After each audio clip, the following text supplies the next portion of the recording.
All right. Dr. Fred Simon is with us. He's running for Congress in the 52nd District, where you have DeMaio and you have Kirk Jorgensen. You've heard from them. And Dr. Fred is full force into this here. So many federal issues. But if you won this, you got to get through the primary and then go up against Scott Peters, of course. But if you get through there, are you watching all this Benghazi news in the last couple of days? Put your federal hat on here, Dr. Simon. What do you think's going on with that? They keep saying there's nothing to see here, but there's new revelations. Well, I think pretty much we know what's been going on.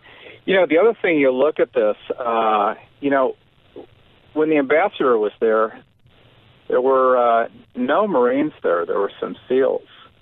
And so this really wasn't an embassy ambassador type circumstance that was going on.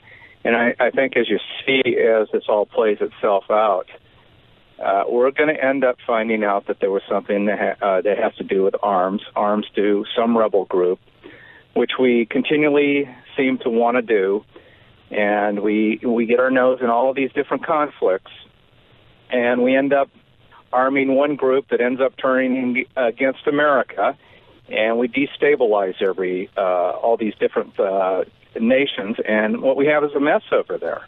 Got a mess in Libya. We're destabilizing Syria. So what's the level, Dr. Simon? Dr. Fred Simon with us. You can find him online. I'll give you the website again, but it's fredsimonforcongress.com. It's 52nd District.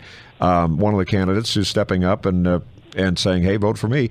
There's a poll out this week that says Americans want to pull back from the world stage. This is the NBC Wall Street Journal poll. Kind of isolationist. Is that even possible in today's world? Aren't we the last good guys on earth that sometimes have to get involved?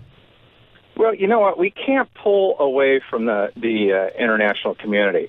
But what we need to stop doing is trying to get involved in all these conflicts.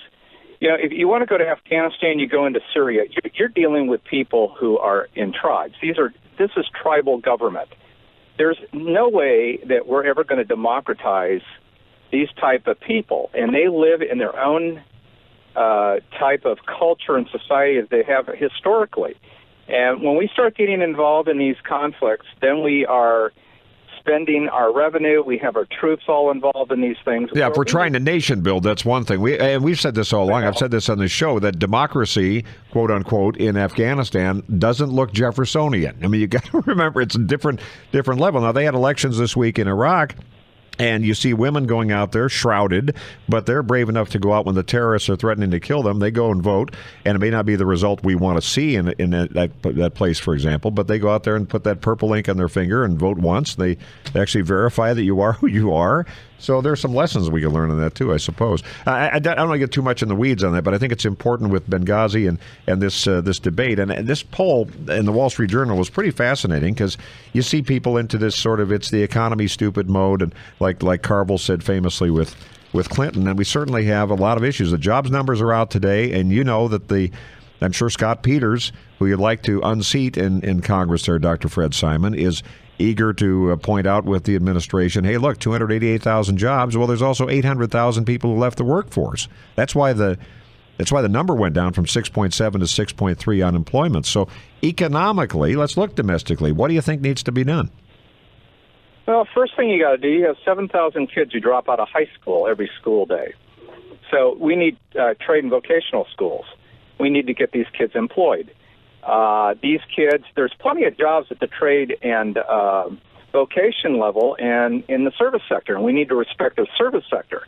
You employ these kids, they pay a little bit of tax, they go off the welfare merry-go-round, welfare food stamps, and you got to affect the $7.5 trillion budget, and that's one way you start doing it. And you basically empower these kids, but you don't entitle them. You got to stop the entitlement merry-go-round. And so basically you tell these families, look, we're going to empower you, we're going to help you, but you're going to have to get educated. Because if these kids end up on the streets, there's a higher incidence of pregnancy, there's a higher incidence of incarceration, and all this is in a higher incidence of social cost. And so when we look at it, you're talking about nation building out in the international community. We need to do some nation building in this country by empowerment, but not entitlement. And once we start doing that, we start working on the budget, and we need to train these kids in the service sector. Now, all these kids go into college. 40% of them don't finish college in 6 years. Mm-hmm. And now the government has failed in the loan. They failed in the mortgages. They failed in banking regulation. They failed in health care. And now they got $1 trillion debt in education. What the answer to this is? Quit electing incompetent people to go to Washington. Dr. Fred Simon with us, and you'd like to go there and straighten things out there. My understanding is you're putting a lot of your own money into the campaign, which is fine. It's legal. A lot of people do that, but that says something about your passion, too. What kind of support are you getting beyond your own personal laying on the line here so far? Well, I get a lot of support from my friends. I haven't done a lot of campaign fundraising. I've only had about 6 or 7 of them. I've been focused on, Mark, this is all about 2 things. It's all about money. There is no campaign finance reform. And it's about name recognition. And certainly one of the candidates has a tremendous amount of name recognition. But then the next thing is that the American public needs to start looking at qualifications. I got 40 years in the business sector, healthcare sector, education, have done all kinds of programs, have a healthcare corporation company. I work in 17 states. When you go and look at these people who are running for Congress, it's a superficial look at. I'm going to get 4 or 5 minutes with you. I can't get DeMaio to debate me. He's out there talking about gender identification. I mean, aren't we over that? Kirk's a great guy. He talks about defense. Hey, we've got a $17.5 trillion deficit. We've got a school issue. We've got a health care issue. Let me ask you about the health care, because you're the only doctor in this particular race in the 52nd there. You mentioned DeMaio and Jorgensen, and obviously Scott Peters, the incumbent on the Democrat side. But we're told, again, all this week that, hey, Obamacare, it's just the way it is. Nothing we can do about it. Even a lot of Republicans are saying, well, let's move on to something else. You think that's the way to do it? Ludicrous. We're already at $1.8 trillion in this mess, and what are we getting for it? You only have 1.8% of the underinsured that signed up. None of the young kids are signing up. This is a massive grab of power by the federal government. It has nothing to do with quality. It's a redistribution of income. And just ask all those people out there who've got California care who can't find a doctor. You got a doctor shortage. You got a specialist shortage. No one's addressing the issues of this healthcare problem. Do you think that as a doctor, as an MD, Dr. Fred Simon, do you think that's that, and I agree with this premise as well, but you know it more than anybody, that we haven't seen the full impact nearly at all yet when people start looking for doctors? Because I know that's happening now, but I keep hearing from a lot of medical personnel that you ain't seen nothing yet. Wait for a while, and you see in the next few months when people go for their so-called free health care, it's rude awakening time. And a lot of that may happen after the midterm election, unfortunately. Well, they're using the midterm election before they're going to let the travesty unfold.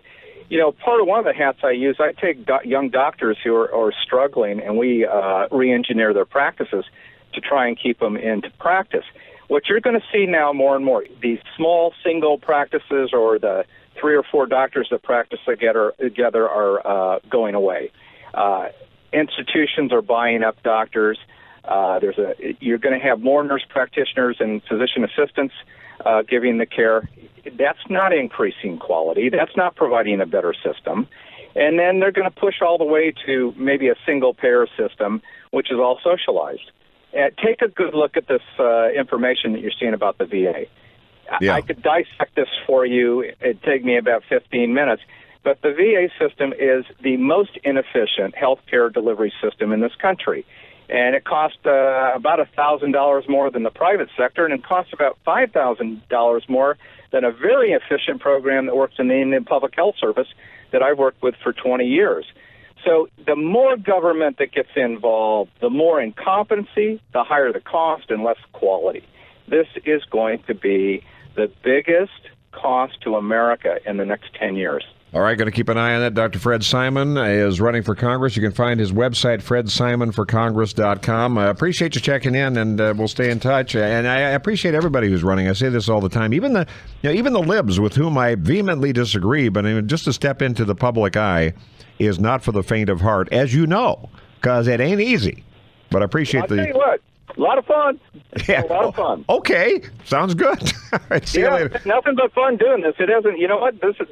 Be a trauma surgeon for 25 years. Gotcha. That's hard work. There you go. Well, we appreciate your service in that world, too. Thank you, Fred. Appreciate it. Dr. Fred Simon is the guest here, 1170 KCBQ. We've had Carl DeMaio on, certainly. We have Kurt Jorgensen. We're going to focus on more of these various primary situations, because there's a lot coming up between now. You realize that just a month from tomorrow, it's, well, if you just go by the 3rd to the 3rd, June 3rd, Tuesday, June 3rd, is Election Day. And there's a lot riding on this.